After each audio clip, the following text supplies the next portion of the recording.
All right, let's get it started. Good morning, everybody, and welcome to the 2021 Equal Pay MA Roundtable and Findings Report launch.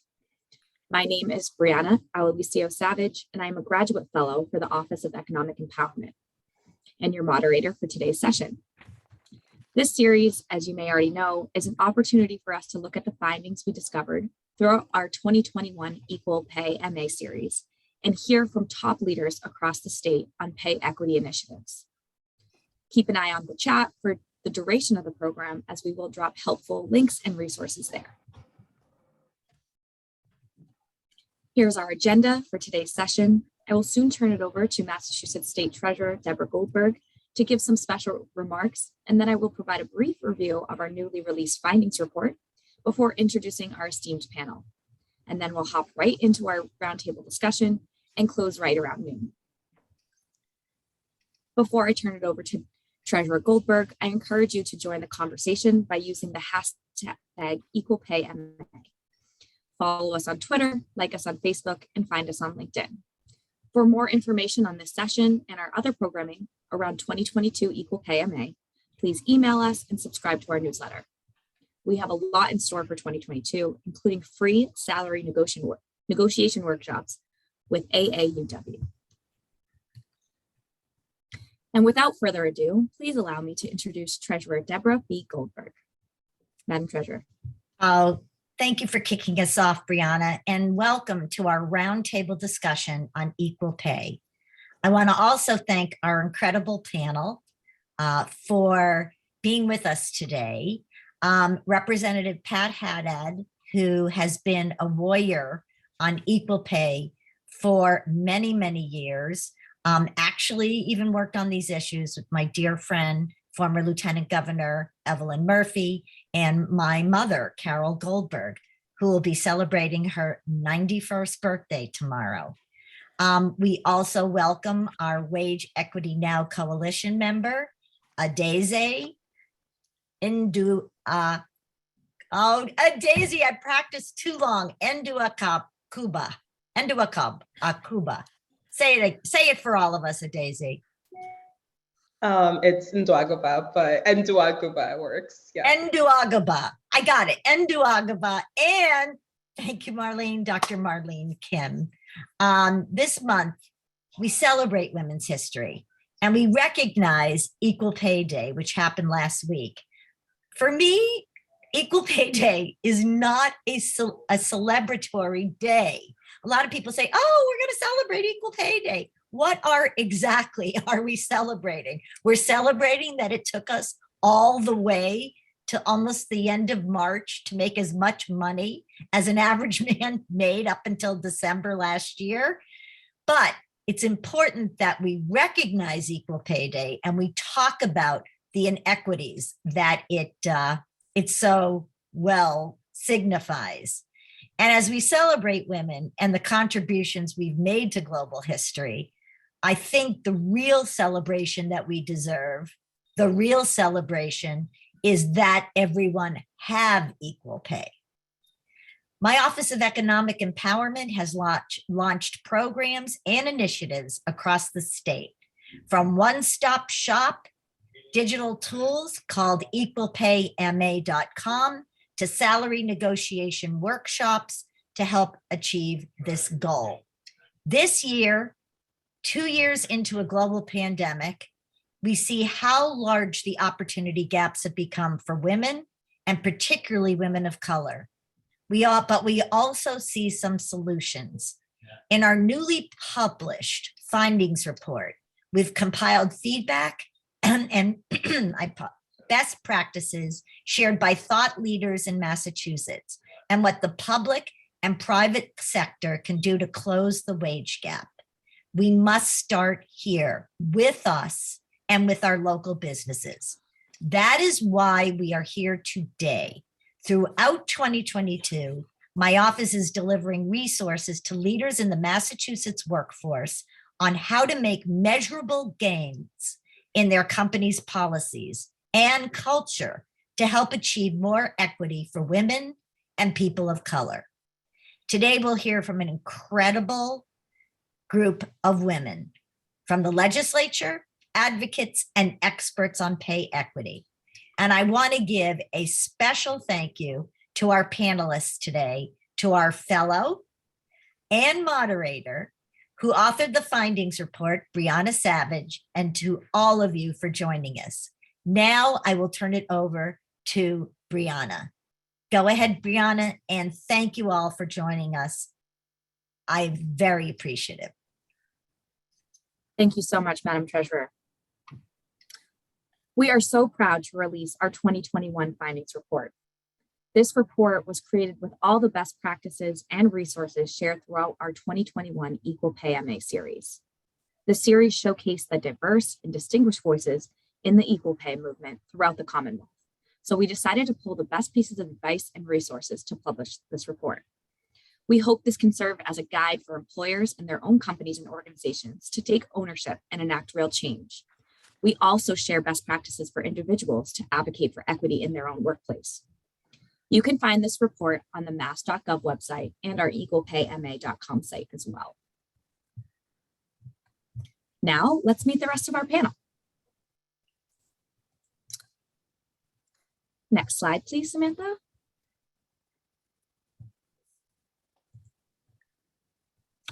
Great. University of Massachusetts Boston Professor of Economics, Dr. Marlene Kim. Hi, Dr. Kim. Thank you so much for being here. Thank you. We also have Wage Equity Now Coalition Leader, Adeze and Duagava.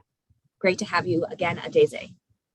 And finally, I know the representative is finishing some things up right now, but Massachusetts State Representative and co-chair of the Women's Caucus, Pat Haddad. Welcome, Representative Haddad. So let's start off with our questions. Dr. Kim, you worked on the original pay equity bill years ago, and here we are now still working on bills here in Massachusetts and 2 years into a session. Can you speak a little bit about your work now and from your perspective, where the wage equity movement is? Sure, I'd be happy to. I think we've made a lot of progress. There's a recognition that equal pay is important, that equal pay in women's soccer is important, and equal play in women's basketball is important. And this is huge because decades ago, these ideas were poo-pooed. We've made a lot of progress that sexual harassment is now viewed as a crime and should not be tolerated, and that CEOs who are women are no longer questioned whether they could do the job or not. What has not changed for a decade, even since I had helped with the pay equity legislation, is that the gender wage gap nationally has not changed. It remains in the low 80% that women earn today, 82% of what men earn. And again, this has been unchanged for a decade. Unfortunately, the easy work has been done. Women are now entering college at higher rates and graduating with degrees at higher rates than men. Women are entering fields that were once closed to men, in medicine, in law, in STEM fields, science, technology, engineering, and math. Women are working more hours and have careers a lot like men.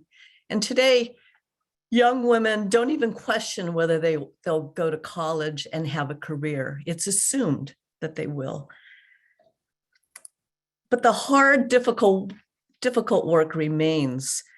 It's still true at this time that women with the same qualifications as men are less likely to be hired, trained, mentored, promoted, and compensated at the same rate as men.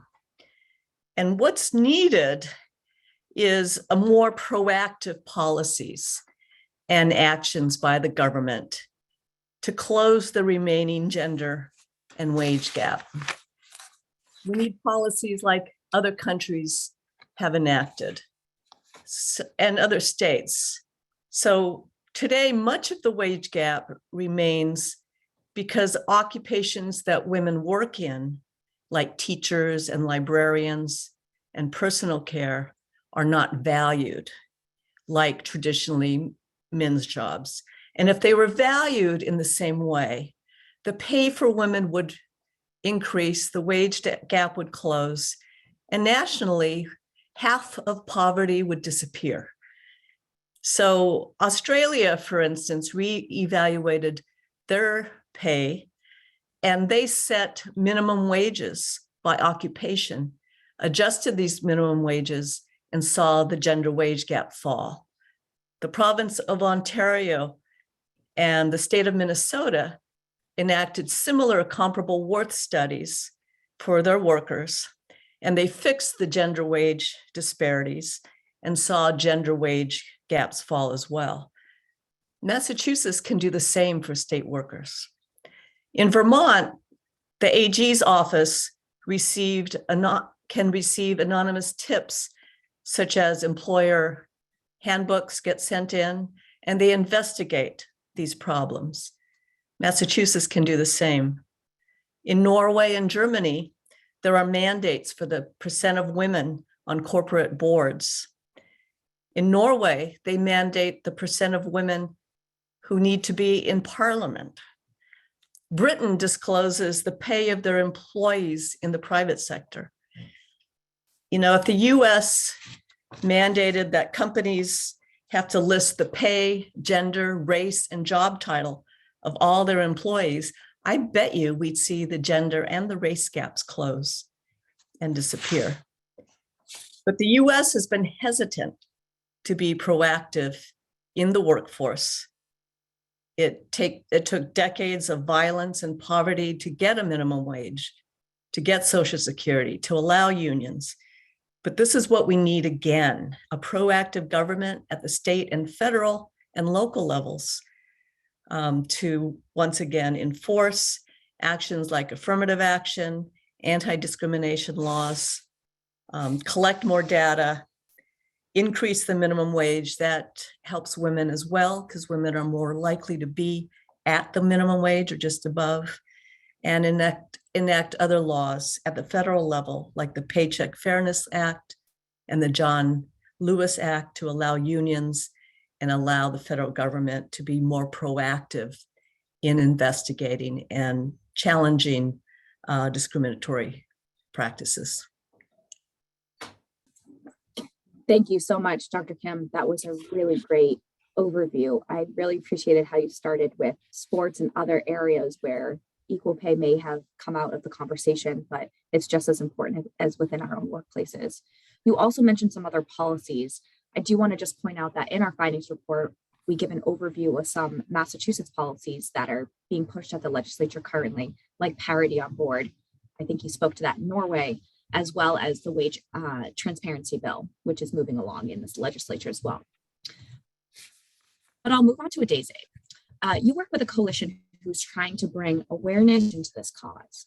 Can you please tell us more about wage equity now? And what would be your one wish for businesses to implement that could lead to equal pay? Yeah, thank you so much for the question. And it's an honor to be a part of the forum. So I'll briefly cover the history of the formation of the Wage Equity Now Coalition and then do a deep plunge into the question. So in 2019, under the leadership of the then president of the Massachusetts Women's Forum, Jackie Jenkins Scott, prominent women leaders in government, business, and nonprofits came together to leverage their power and influence to take on a project that would have a large impact on an issue still facing many women in the workforce, which is the gender and racial wage gaps. And fast forward to 2022, in a moment when racial and gender equity at work is not only the right thing to do, but also essential to a fully vibrant Massachusetts economy, the Wage Equity Now introduced legislation to make employers' wage and power gaps transparent in order to establish accountability for and to measure progress in eliminating these gaps. And so that brings me right to addressing my one wish for businesses to implement that would lead to equal pay. And the path to improving the racial and gender wealth gap starts with enhancing the earnings of women and people of color, and that means reducing and eliminating their wage gaps. And in order to begin to make real progress in closing the racial and gender wage gaps, we need to start with transparency. Every employer needs to take a hard look at their own practices, not just at how they're paying employees for comparable jobs, but at who holds higher paying jobs. A key driver to the wage gap is a power gap, which is the lack of women and people of color in positions of leadership. So if we're really going to move the needle on closing the wage gaps, we need to be able to measure our progress. We need to know what's working and how much further we have to go, and we need accountability. And we need to mandate and incorporate transparency and reporting at the company level, in addition to requiring average compensation information by gender, race, and ethnicity. We need to take a look at the leadership gap and power gap by examining the demographics of the 10 highest earners in each institution. And the wage gaps will not be eliminated until women and people of color are fairly represented at the top level of leadership.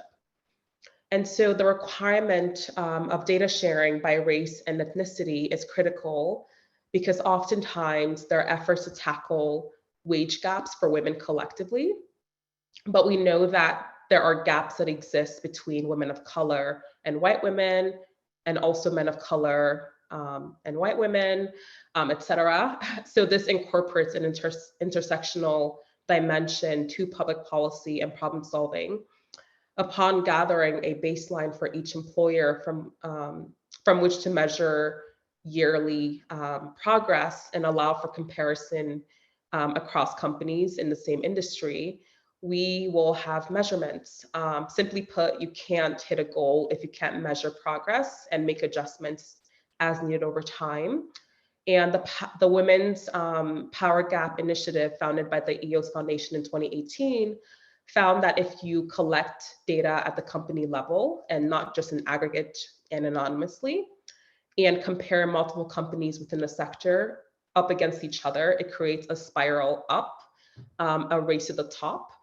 So once this data is out there publicly, we can analyze the good and bad actors. The sheer public exposure will compel employers to shape up their workplaces as they see their competitors doing so. It would be downright embarrassing to lag behind overall. Moreover, every employer wants to be well positioned to attract the very best candidates to their companies. At this level, only the companies that are establishing spaces that are inclusive and equitable will attract the very best candidates. And then furthermore, this data will allow us to create programs to advance people of color and women up the ladder. It certainly allows us to assess so much, including the resources that we may need to get companies up to speed to whichever benchmark is set. And what we'll see over time is positive changes in our numbers.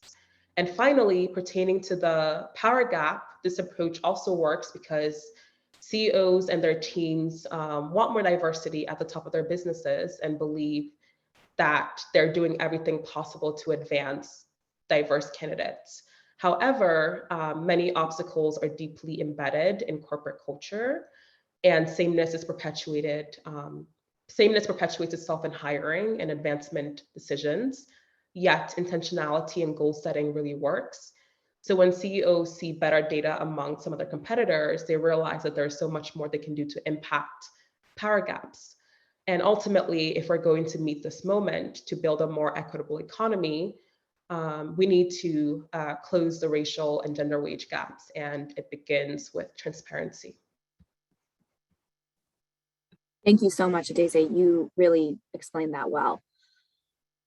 Very well said. I think I'll stay on you if you don't mind. I recently received a Wage Equity Now Coalition email about the wage transparency bill. Do you mind sharing a little bit about that bill and why it's important to everything you just said about data transparency and advocacy? Yeah, absolutely. So our bill right now is well, right now it's sort of in a period of flux as we're currently combining it with another bill that is also focused on wage transparency. But the original bill, as it was written, was meant to target employers with 100 or more employees to report their wages of their employees by race, gender, and ethnicity. And for groups that are often left out of this conversation, namely the Native American community, for example, it will certainly bring all those data points to the foresight. And it also allows us to track the earnings of the top 10 earners of each institution that we are gathering this data from in order to track the power gap, which is very, very critical for also closing the wage gap. And the goal is that by publishing this data online, that it will generate the public accountability and pressure that will compel employers to advance their diversity, inclusion, and equity goals. It's not just in the advent of the Black Lives Matter marches that certainly was bolstered by the death of George Floyd. A lot of companies came out with their DEI statements on their website or Instagram or wherever. And it was nice to see, but it definitely doesn't go far enough. We actually need to see some teeth behind the words and to make sure that they're being held accountable. So at the formation of the Wage Equity Now Coalition, we actually reached out to over 100 employers to inquire, are you willing to gather this data, which is already readily available, and publish them? And only 3 employers agreed to do so. So it is something that many employers are very hesitant to publish. And that's the goal that this legislation is trying to accomplish, that a lot of people do not want to be held accountable. Because if we are to publish the data, they are very, very disappointing. So in making this public, it will compel them to do much more and to actually not just write words, but actually do their part in advancing these efforts. That's fantastic and such a good point. We speak to that in the findings report as well, that it's setting goals is great, but setting tangible, smart, and achievable goals with that extra measure of accountability, of public accountability and transparency is really where we're going to start to see the change. We can work it internal out while we work on these systemic changes. So thank you so much, Daisy, for bringing that up. Dr. Kim, I'll swing it back to you. I'd love to hear more about your work with this She Session. You're a teacher of economics. Can you speak to the She Session and why this really affects women and women of color, especially during the pandemic?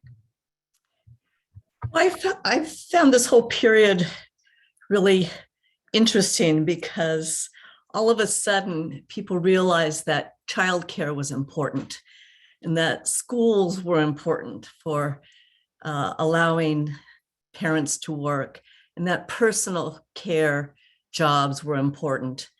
It's really the jobs that women work in were suddenly important, that people of color worked in, and finally recognized.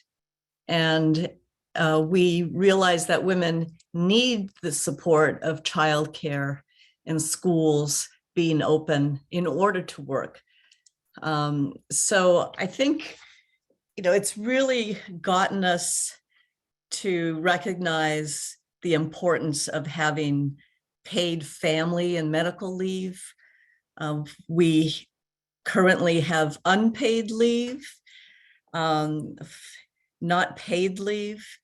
and 40% of workers are not even covered by this unpaid leave, so they could be fired or not have a job to return to if they have to take a paid family or medical leave for themselves or a family member to care for, or a newborn or adoption. It's also important that we are seeing the need for affordable and accessible childcare as well, which is very difficult to find. And both paid family and medical leave, of course, and affordable, accessible childcare is provided in many other countries in Europe, for instance. And so it's possible to have children and be parents of young kids and work at the same time, which is very difficult for people now. And people who don't earn much, who do childcare, who do personal care, often cannot afford childcare themselves. So it really raised the importance of these jobs and the importance to pay well in these jobs and the importance for public policy to provide childcare and paid family and medical leave. So that's, I think, been really critical, and I hope we don't lose that thread that's so important. And I wanted to comment a little about the last conversation as well, because the US really doesn't collect very good data.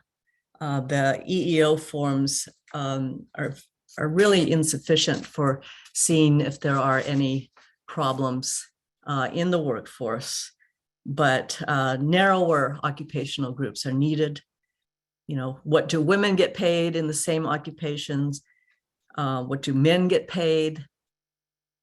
Look at how many men were hired, in what occupations, how many women, how many applied and were interviewed by gender, race, you know, what percentage of women are in the board of directors, what percentage are in higher management, how many female CEOs have there been, people of color, and at least require this for government contractors and use this information to award government contracts as well. That could be done both at the federal and the state level, but there's such a lack of information to even know if there are problems in the workforce. So AG's office doesn't know if there's problems that they should pursue. So gathering the necessary information is very critical, not only in the bill that you mentioned, but the Paycheck Fairness Act mandates additional collection of information. And this act has been proposed almost every year for decades and never been passed as well. Thank you, Dr. Kim. I think you mentioned something very important, which is the childcare workforce, and how I think the childcare workforce has been in crisis for a while, but the pandemic really shed a light on it. And it is especially an issue for workforce in general, especially for women, who are the majority of childcare workers, and women of color, who take the brunt of that workforce. So it's not only a childcare issue for those who are parents, but it's also an equity issue for our entire workforce. We have been joined by Representative Haddad, and I just want to say a quick hello. Thank you so much for joining us. I don't want to throw you off, Brianna, but no, please. I have to jump back in because Please. I said all these wonderful things about my dear, dear friend, and who has been a trailblazer along with Evelyn Murphy, my mom. But she was much younger than both of them. I want to make that very, very clear, and who I adore working with and I miss seeing. And I just thank you so much for joining us. And I wanted to let others know while we're here, before we get to hear from the representative, Dr. Kim, that one other one other thing I want to share with you is activist investors are having huge impacts. At our pension fund, if you do not have 35% women and 35% people of color on your board, and that's an investment in at least 11,000 companies, and we have 100 billion under assets, you don't get our vote. And if you do not do these wage transparency and data collections, you don't get our vote. And so one of the things that complements all the work that all of you have done, include on top of the laws, is using the might of the dollar to send messages to. So I'm sorry to interrupt, but you know what? We go with the flow because women know how to multitask. So I'll turn it back over to you, Brianna, and then you can introduce our esteemed representative, Pat Haddad. Absolutely. Thank you, Treasurer. Yes, hello and welcome, Representative. I'd love to bring you into the conversation and just ask about your broader perspective from the Hill and your work as a co-chair of the Women's Caucus. Can you speak a little bit about the caucus's priorities, especially towards equal pay? Sure. So, so before I get into that, though, I just the treasurer stole some of my remarks, because one of the things I was going to say is that there are very few hammers right now, but the treasurer has been more successful than anybody else, because she does have the hammer of, if you don't participate the way we want you to, we don't have to do business with you. So let me just back up a little bit to when we did equal pay. There was a provision in the bill that required that we form a commission and look at the implementation. Well, we formed the commission, and I'm not going to say that these were the exact, but in my mind it was that we would look at the implementation, we would look at how we were to collect this data, what I hate to say mandates because people go crazy, but what requirements would be more helpful? And also how we would evolve this legislation, because if you've been around as long as I have, you realize that while we think we do a good job, we don't get it right the first time. And all of these things need to evolve. They're not a one and done. That commission, I don't want to, I really don't want to be negative, but let's just say it didn't finish. A lot of things happened, different people. We lost one of the real champions from the AG's office, one of the attorneys that I worked very closely with when we were negotiating the bill with the business community. She went on to another job, and, things get in the way.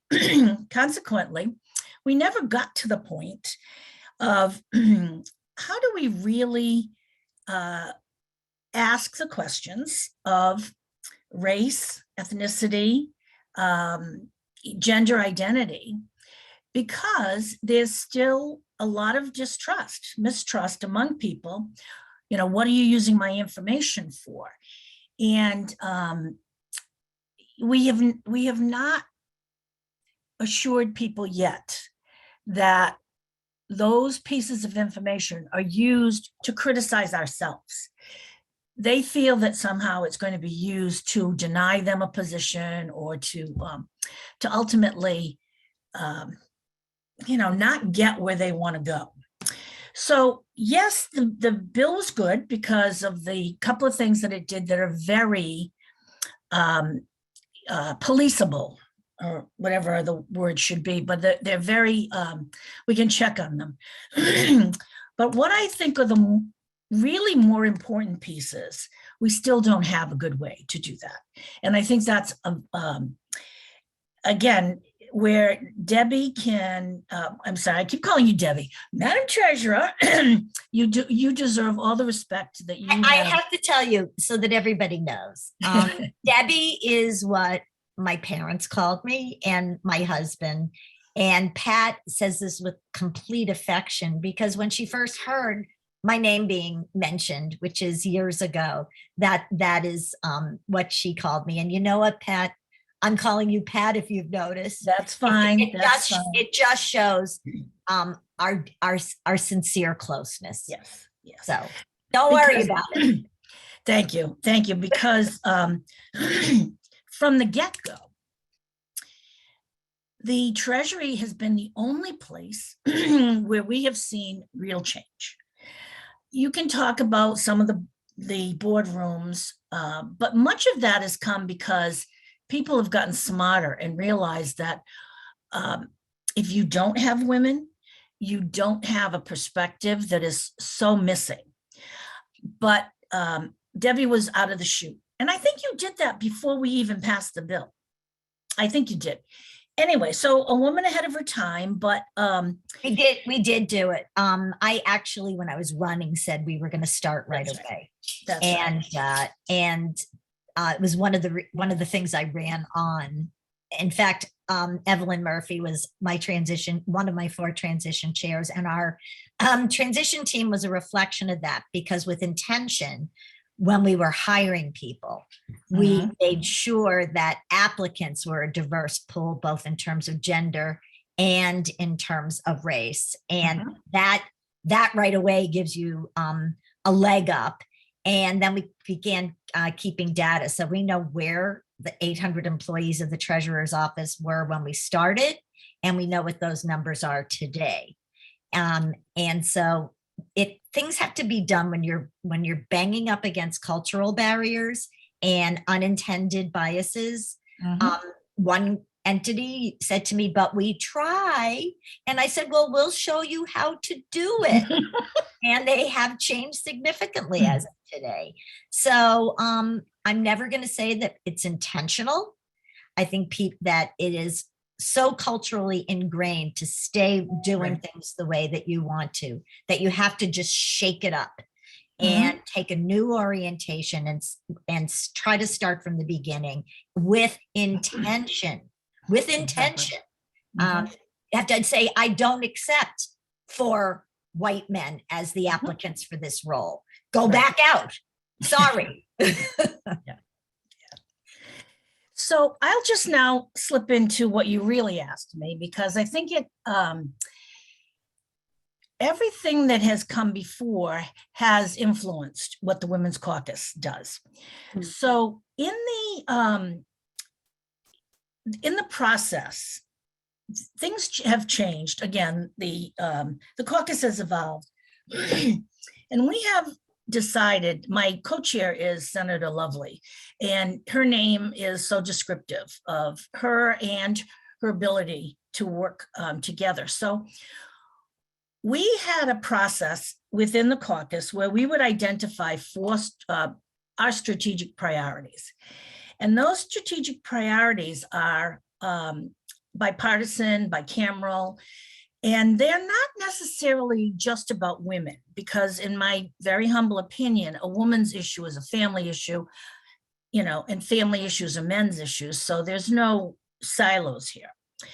So one of the ones, and I think the one that applies the best here, is that one of our strategic priorities is to empower women in every economic way, and also in their growth. So to that end, we took all of the bills that were filed, or I shouldn't say all, but many of the bills that were filed. And in order to decide that a piece of legislation was going to be endorsed, it had to fit into one of our strategic priority categories. And another one, which I think also fits in here, is making sure that women's health is equal, so that we don't, because unfortunately we have found that there are many, many gaps in not only gender, but in ethnicity. And that, again, affects your ability to be economically self-sufficient. So there are many, many bills, but I think the most important thing is that we have a big process, but we also have task forces. And those task forces they're led by women. And one of the task forces that I think, really speaks to this issue, because it gets down to the nitty gritty of equality and equity and everything, is the Women's Health Task Force.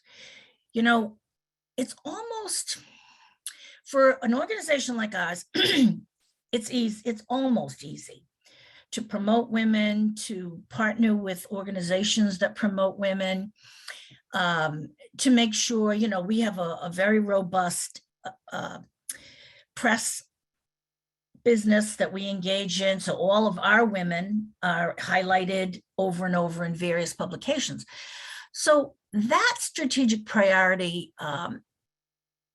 we can do. The health piece, which is so tied into your economic ability to survive, is the one that, it's really vexing us. So we have a couple of women who have worked on this, and that's Representative Liz Miranda and Senator Becca Rausch. They have gone out with the help of the Women's Commission on the Status of Women, Mass Commission on the Status of Women, and had, even during the pandemic, had these forums where people could come and really dig deep into the things that they felt were holding them back. And so often, I think the treasurer mentioned that these are not intentional biases, but they are implicit biases, and they exist. And finding ways without stepping over that line of mandating things is a very ticklish process, because you on this call, I know, many of my colleagues know, that sometimes only a hammer works, the carrot does not work. And so, we're really working hard to change the thought process, and not only the thought process, but the culture. And I think we have been quite successful with some of our men, because now when we bring up these topics, you'll see this pause, and there's an understanding that this isn't happening. Why isn't it happening? So, we're making these one after one, one by one contacts, but let me just get a drink of water. I apologize. I thought the rain would sort of damp down the pollen, but it hasn't. So, we as a caucus, as I said, we partner with the Women's Mass Commission on the Status of Women, and we have other partners to continue to move this process, because and the reason I'm concentrating on health is that there's data that shows that more women go bankrupt after having had a catastrophic disease, breast cancer, for instance. So all of those things have to change. Let me give you an example of what I found out the other day that actually made my hair stand on fire. The state police do not have a maternity nor a paternity process. They have to use the family leave option. Now, none of you are as old as I am, but in the 1950s and 60s even, and maybe like at the very beginning of the 70s, if you got pregnant while you were teaching, you had to quit. And then if you quit, you lost all your seniority. Well, guess what's happening in the state police? If they take time, they lose those seniority days. And they've only given 2, like, here you go weeks. So if a woman who chooses to be a trooper, she is literally damaged economically because her decision to have a child. So that made me crazy. And so there's a lawsuit right now. But if the lawsuit doesn't, pass, then we're gonna have to do legislation, because I mean, for God's sakes, come out of the 50s. But anyway, so all of those, that was one of our discussions one day in the caucus, that how could we have known, first of all, but how can we, now that we know, let this stand? It just becomes, you just keep finding these little places because we don't have the ability. I mean, we do know in the state police the gender of people, and they have made changes as to diversity. They have a diversity officer and ethnicity and things like that. But the bottom line is, we don't have the ability right now, and finding the way to have that ability is going to take a while, to dig down deep into who we are damaging, because we don't know it till after the fact. So it's I am very jealous of the treasurer's ability to have that hammer, but it's not as easy to come up with legislatively. So we, as a women's caucus, finally getting back to the caucus, we've made big pushes on trying to stop them from building a new women's prison, because we just don't feel that that's right. And also, excuse me, and also these things that we find out, that we start talking to people about it. And it's pretty surprising, the people who don't realize that we, the state, still have bad behaviors.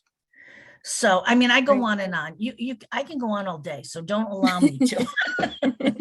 No, all of this is extremely valuable information, I think, and your experience really, really speaks to the push that we need, especially within these group of ladies. And I'll pause there and kind of ask the group. I've heard a lot about data, about ownership. Representative, I think you brought up such a great point about health equity as well. I think a lot of times we think of them in two separate areas, of the health of a woman in that fight, as well as the workforce and pay equity. But you're right, they are linked, and we should think of them as together. So I'll ask the group question to everybody. What are some of the best practices that you see in the higher education or in private practice or in the legislature? What are best practices that we all can start to do in order to move this movement along? And I'll open the floor to anybody who would like to speak.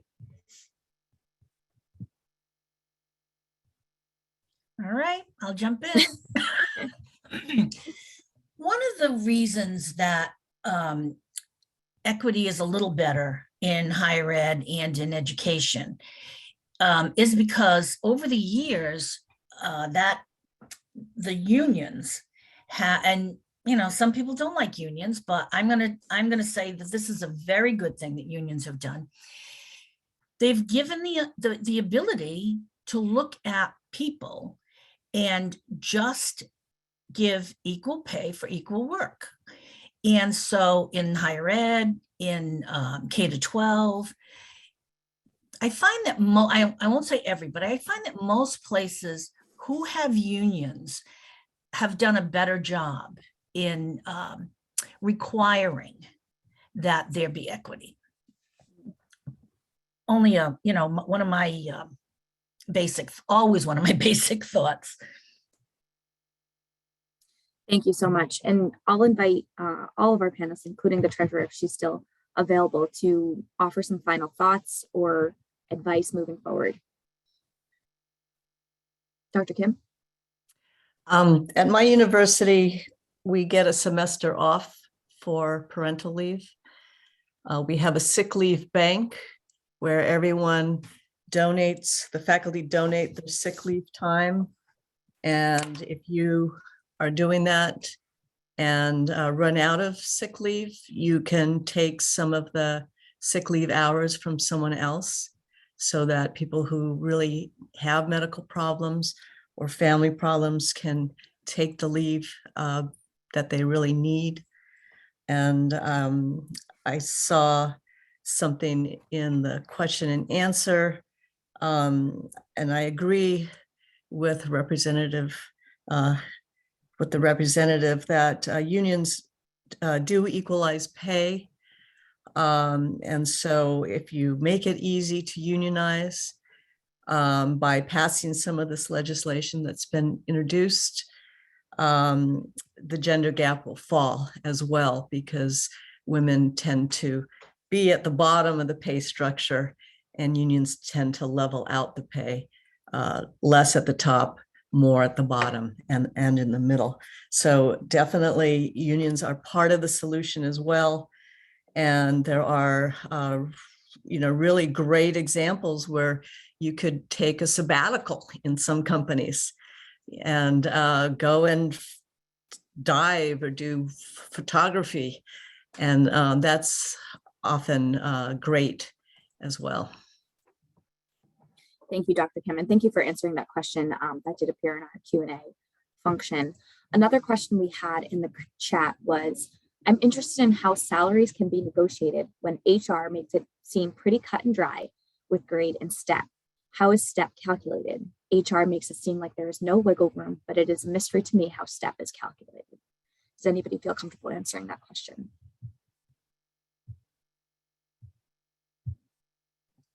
How what is calculated? Step. Step? Perhaps the person, if they're still on, can explain a little bit more of the type of answer they're looking for in the chat. I think it was from Lindsay.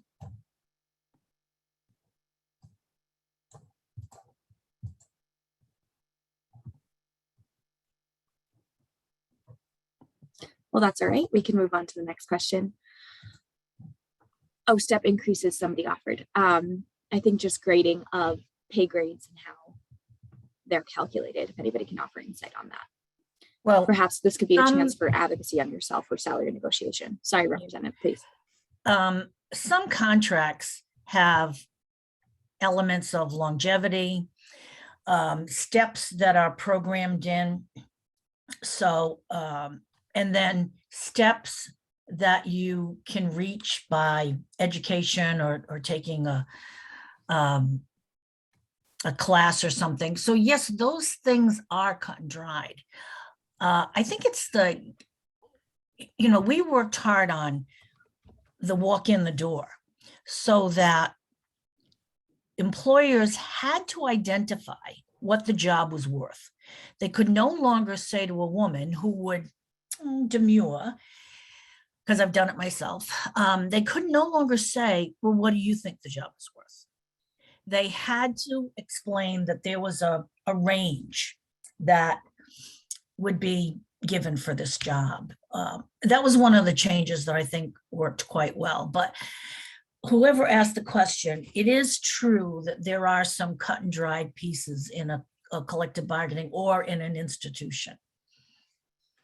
I've seen people, when negotiating their salaries, will say, given my experience and training, I should be at the top of the range of the steps, or, start me at the top.